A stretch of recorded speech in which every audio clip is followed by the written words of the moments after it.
الحمدللہ وکفا والصلاة والسلام علی من لا نبی بعدہ اما بعد بسم اللہ الرحمن الرحیم کنتم خیر امت اخرجت للناس تأمرون بالمعروف وتنہون عن المنکر صدق مولانا العظیم وصدق رسولنا بلاغ المبین۔ درود پاک پڑھیے۔ الصلاۃ والسلام علیک یا سیدی یا رسول اللہ وعلی آلک واصحابک یا حبیب اللہ۔ حمد و صلاۃ کے بعد صوفیاء ہوں، علماء ہوں، بزرگان دین ہوں، ایک موٹا سا مقصد قرآن پاک نے دیا ہے۔ مقصد یہ بیان فرمایا ہے کہ تم بہترین امت ہو، اخرجت للناس، تمہیں لوگوں کے بھلے کے لیے پیدا کیا گیا ہے۔ وہ بھلا تم نے یہ کرنا ہے کہ تأمرون بالمعروف، تم نے لوگوں کو بھلائی کا حکم کرنا ہے، وتنہون عن المنکر، اور لوگوں کو منکرات سے، بری باتوں سے منع کرنا ہے۔ اللہ تبارک و تعالیٰ نے 1,24,000 کم و بیش انبیاء بھیجے، تو انبیاء تبلیغ کرنے آئے تھے۔ مقصود تبلیغ ہے، مقصود دعوت دینا ہے، مقصود پیغام دینا ہے۔ کھول کے انہوں نے پیغام دیا، بلکہ سورہ یاسین میں انبیاء کرام علیہ السلام کا وہ قول موجود ہے کہ جب وہ کہتے تھے کہ وما علینا الا البلاغ المبین، کہ بھئی ہمارے ذمے تو کھول کر بیان کرنا ہے۔ وہ دعوت دیتے رہے۔ نبی کریم سید عالم صلی اللہ علیہ وسلم پر اللہ کریم نے سلسلہ نبوت کو بند فرمایا۔ اب یہ ذمہ لگ گیا امت کے علماء نے، اولیاء نے، صوفیاء نے ہر زمانے میں دعوت دین دی۔ ایک ہی مقصد ہے، صرف دعوت دین دینا، فقط ایک مقصد، اس کے علاوہ کوئی دوسرا نہ مقصود ہے نہ اس کی کوئی ضرورت ہے۔ دعوت دین صوفی اپنی تکمیل کرتا ہے، اللہ سیکھتا ہے۔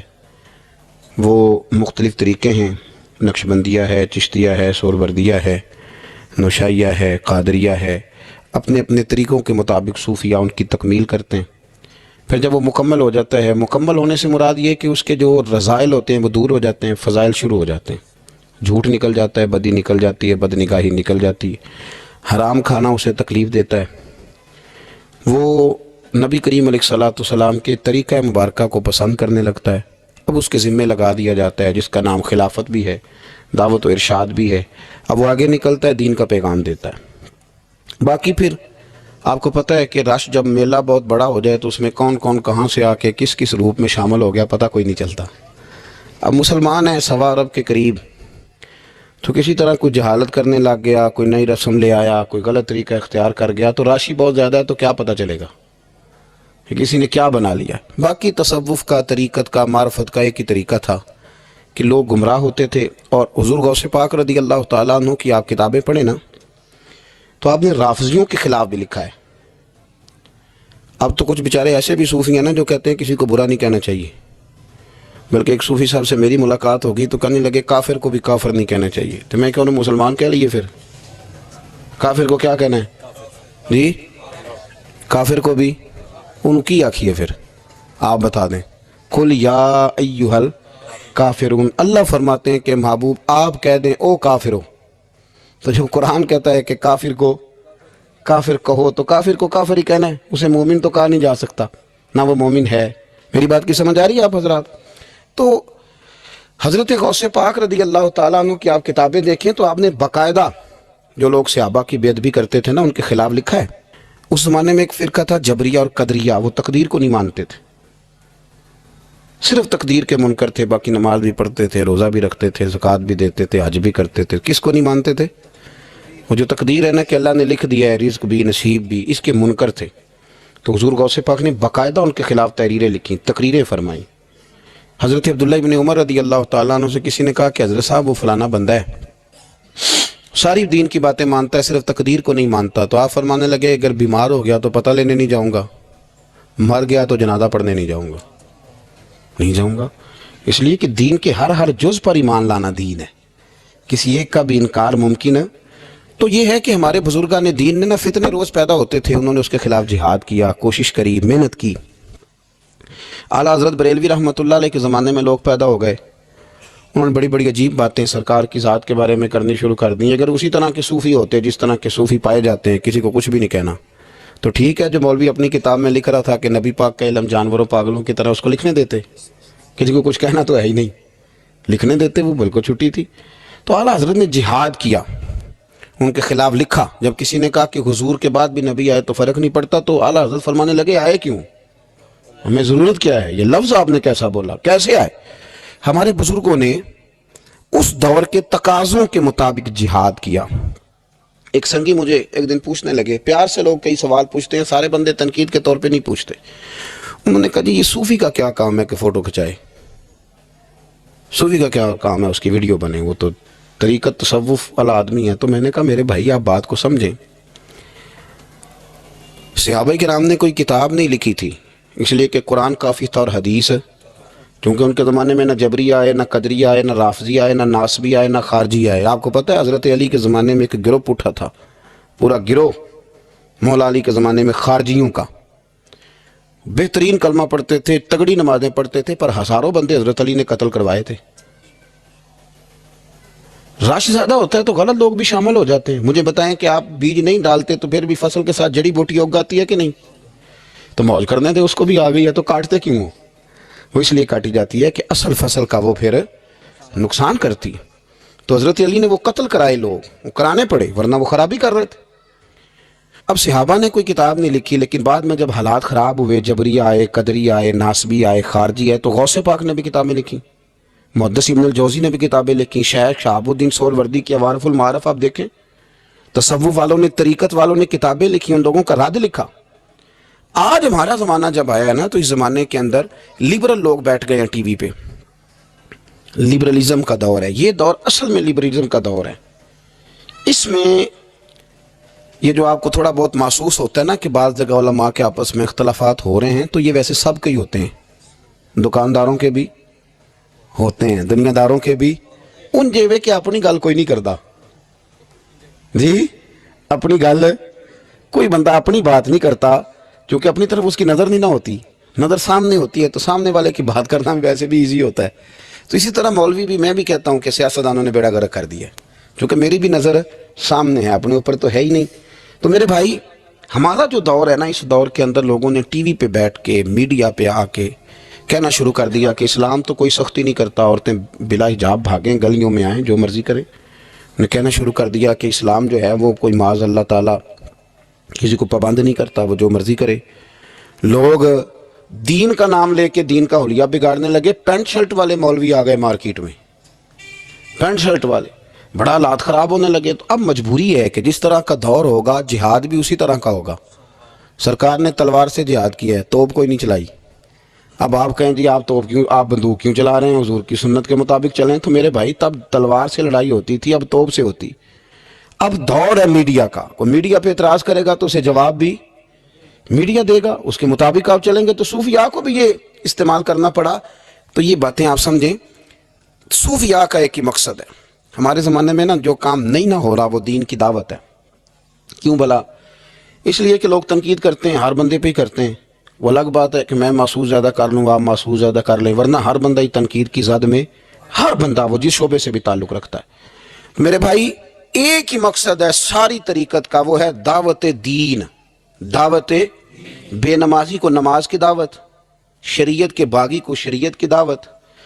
کبھی آپ نے یہ نہیں سنا ہوگا کہ مولوی ہڑتال پہ ہیں تو مسجدوں میں جمعہ نہیں ہوگا آج. کبھی سنا ہے؟ ڈاکٹر ہڑتال پہ جاتے ہیں کہ نہیں؟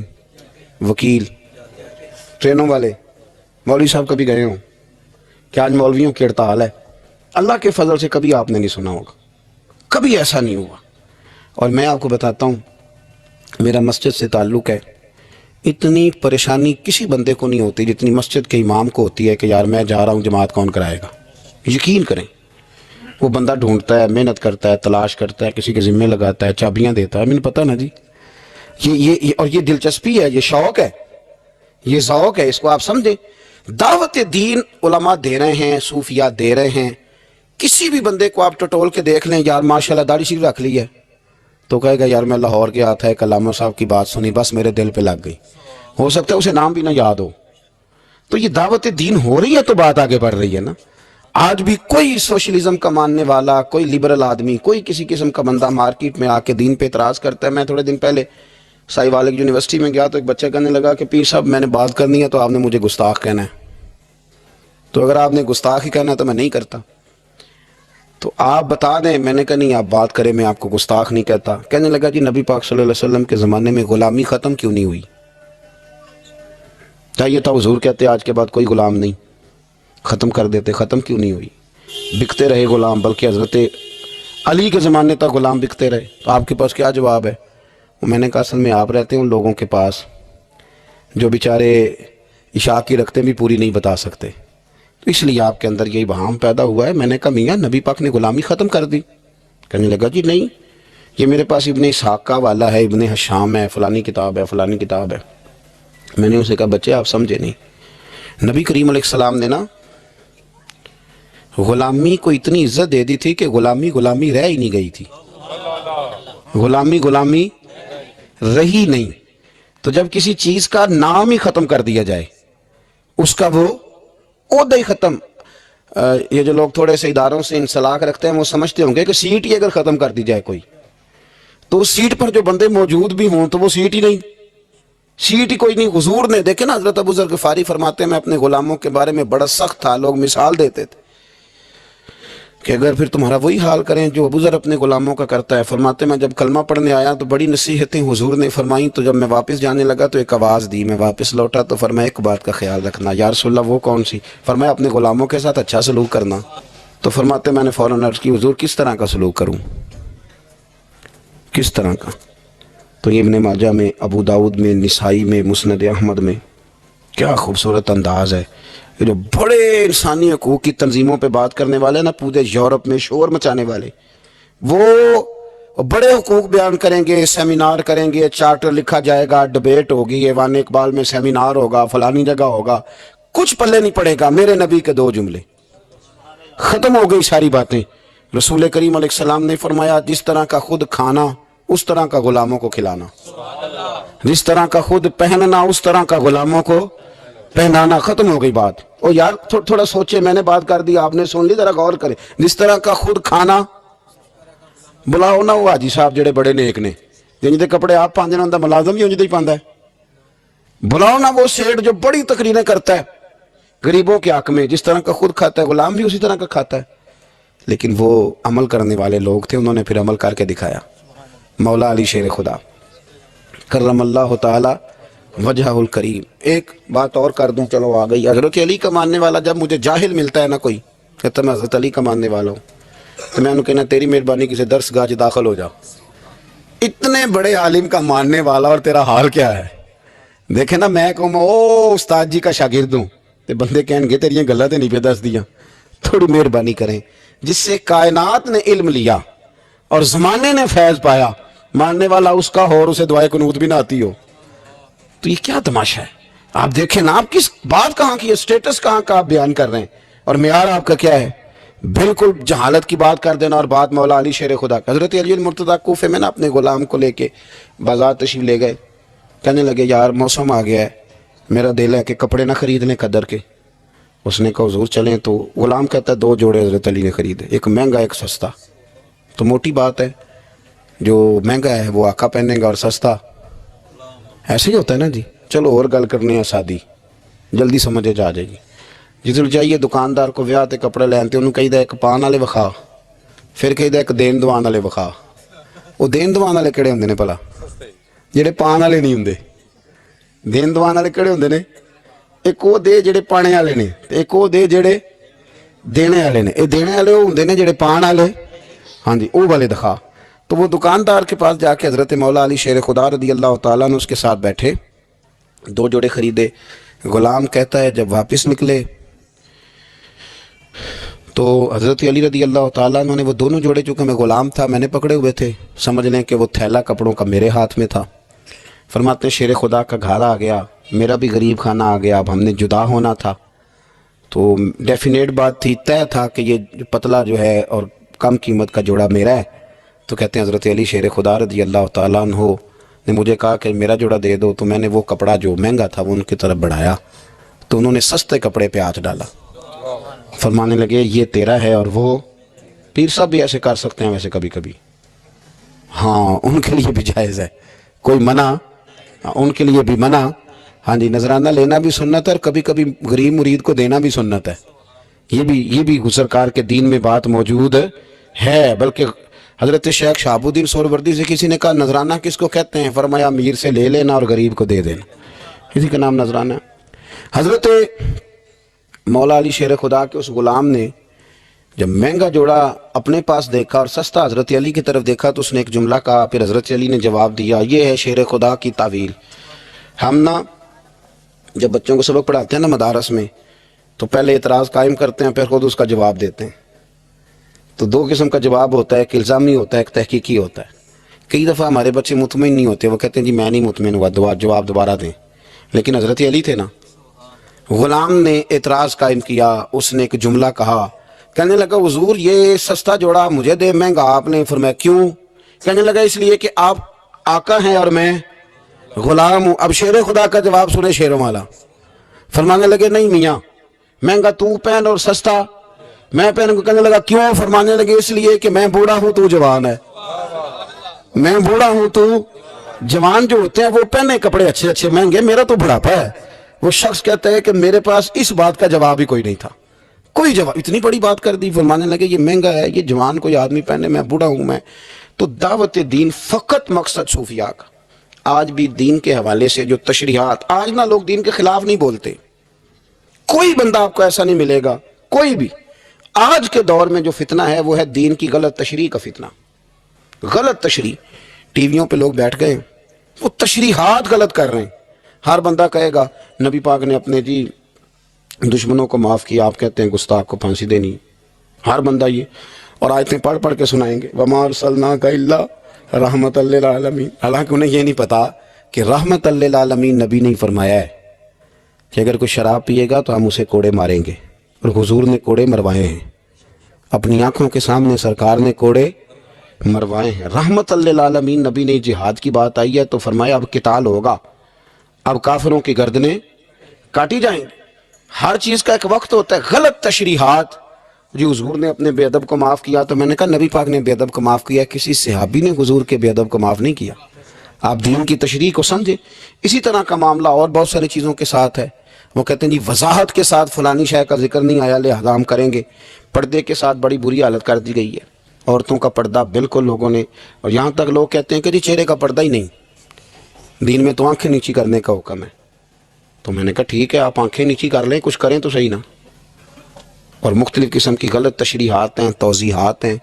کہتے ہیں جی پیر صاحب سے پردے کی کوئی ضرورت نہیں، اس لیے کہ پیر باپ کی جگہ پہ ہوتا ہے۔ باپ تو نہیں نہ ہوتا، جگہ پہ ہوتا ہے نا۔ مومنوں کی مائیں، قرآن کہتا ہے کہ یہ مومنوں کی مائیں ہیں، لیکن مومنوں کی ماں کے پاس جب ان کا بیٹا حضرت عبداللہ ابن مکتوم نابینا آئے تھے تو حضور نے فرمایا تھا عائشہ پردہ کرو، حضرت کی حضور وہ تو نابینا، یہ رشتہ قرآن نے بیان کیا، یہ تو نابینا ہے، تو فرمایا تمہیں تو نظر آ رہا ہے نا۔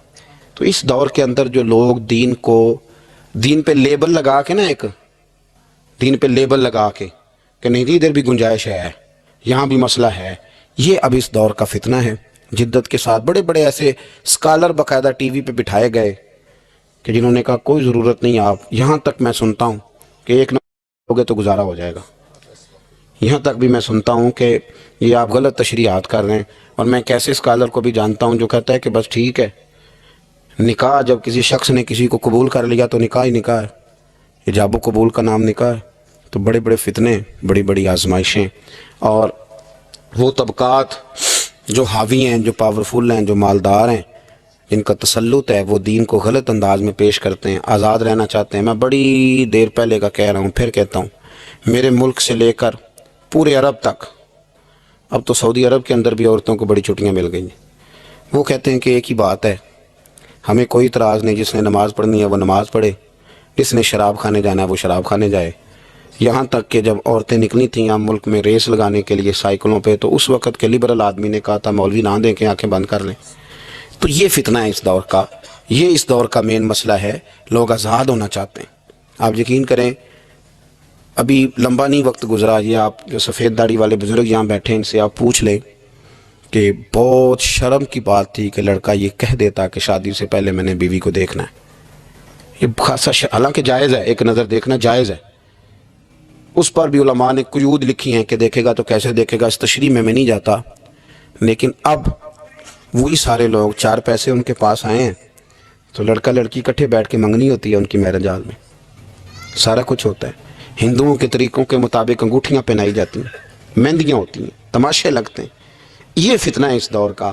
تو اس دور کے صوفیاء اس فتنے کے خلاف اٹھیں گے، وہ جہاد کریں گے، وہ دین کا جو اصل چہرہ ہے وہ لوگوں کے سامنے پیش کریں گے۔ اسی کا نام تصوف ہے، اسی کا نام طریقت ہے، اسی کا نام پیری مریدی ہے، اسی کا نام اصلیت ہے کہ آپ دین پر کسی کو عمل کرائیں۔ اگر آپ دین پہ عمل نہیں کرا سکتے تو ٹھیک ہے، پھر جب میں نے یہ نعرہ لگایا کہ میں دیندار ہوں تو ہو سکتا ہے میری میٹھی باتوں سے وقتی طور پر کچھ لوگ میرے جھانسے میں آ جائے، ہاتھ باندھ کے میرے پیچھے بھی چلنے لگیں، لیکن او پہ دس دیاں قبراں 4 دنوں کی بات ہے، پھر رب کریم پوچھ لے گا، پھر حساب بڑا لمبا ہے۔ تو اس لیے کوشش فرمائیں صوفیاء کے پیغام کو سمجھیں، دعوت دین دیں۔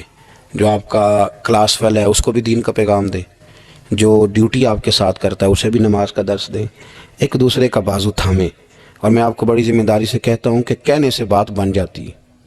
آپ انشاءاللہ کسی کو کہیں گے نا مسجد چل تو وہ چلے گا اللہ کے فضل۔ اس کی وجہ یہ نہیں کہ بات میں اثر ہوتا ہے، دین میں ویسے ہی بڑا اثر ہے۔ آپ دین کی بات کر دیں، اللہ تاثیر پیدا کر دیا کرتا ہے، آپ کہہ دیں تو انشاءاللہ ہو جاتا ہے۔ اللہ کے حضور یہ دعا ہے، اللہ کریم ہمیں اپنے بزرگان دین کے، صحابہ کبار کے، اہل بیت اطہار کے طریقوں کا مسافر بنائے۔ اللہ کریم ہماری حاضریوں کو قبولیت کا شرف اور درجہ نصیب فرمائے۔ آخر دعوانا الحمدللہ رب العالمین۔